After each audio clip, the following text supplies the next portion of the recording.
Amour. Te quiero. Je t'aime. Love. Amor. Amore. Te amo. Ich liebe dich.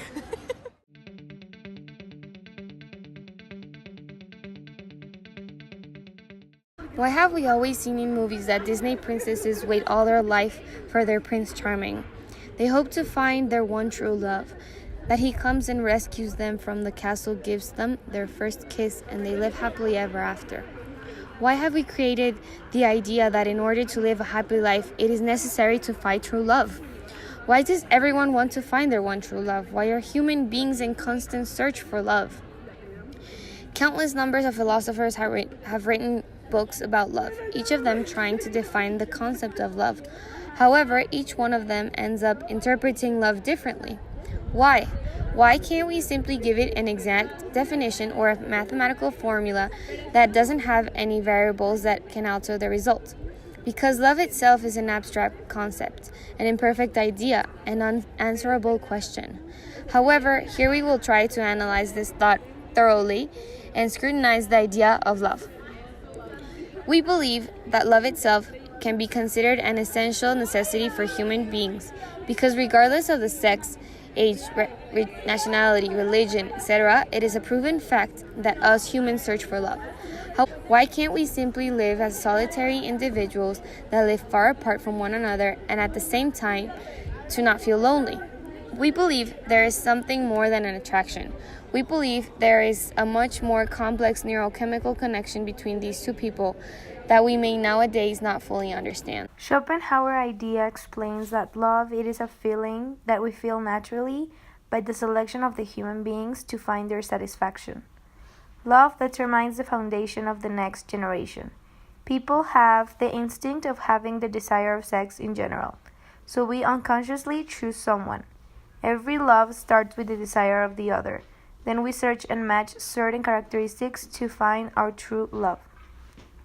Love is very important because it does not affect the health or grief of anyone. Nature secures the existence and a special nature of the human race in future times. That's why our instinct in life is to find a partner, someone to love and someone who we can procreate. That is the basis. We believe that the worth of life lies on our ability to affect ourselves and other possibility. Love is important to make good actions for others and firstly for ourselves.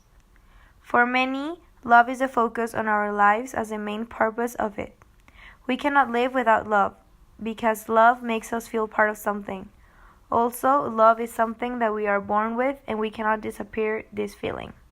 Okay, so I'm going to explain you about another big philosopher who was also a neurologist who helped us define our position about this question.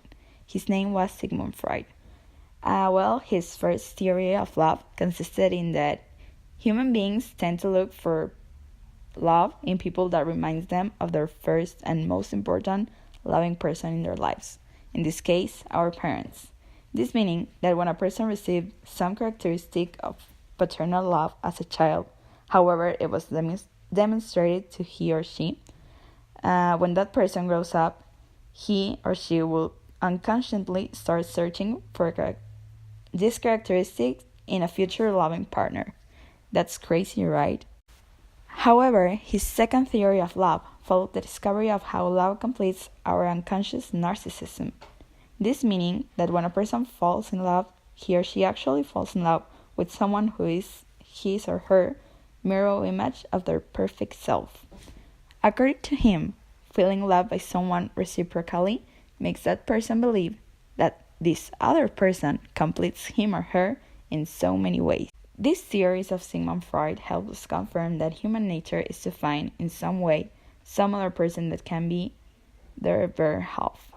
Humans seek a way to complete themselves, finding in their beloved what they cannot find in themselves, or what they found a long time ago as signs of love, thus demonstrating that one of the factors that generates the happiness in life of a human being is to love and to feel loved. Well, I'm going to talk about Nicolas Malebranche, who is against our stand in this project.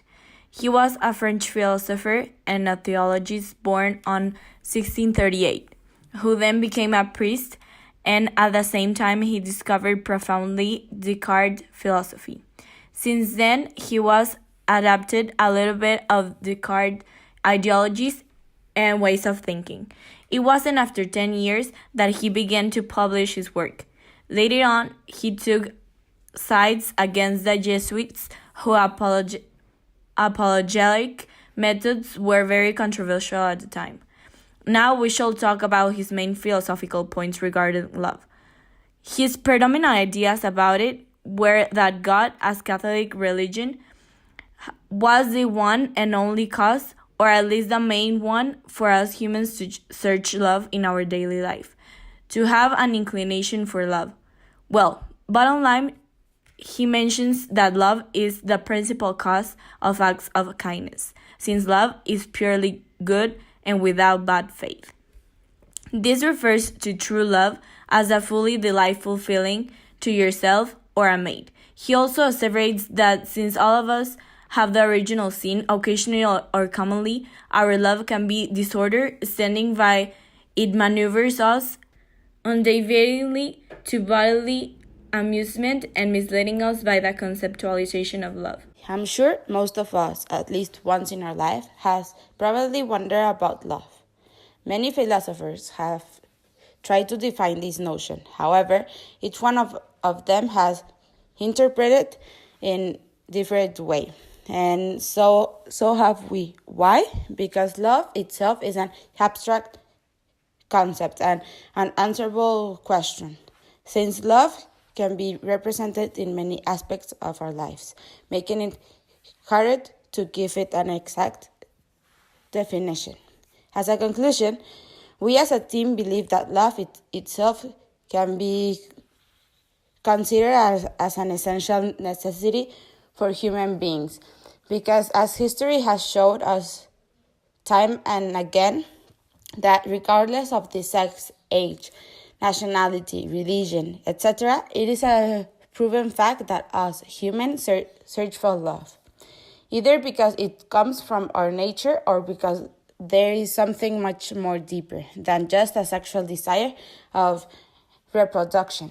We believe that the subconscious demand for a lifelong partner goes hand by hand with the idea of looking for someone to share thoughts, to find comprehension, to feel accompanied, or simply to give love.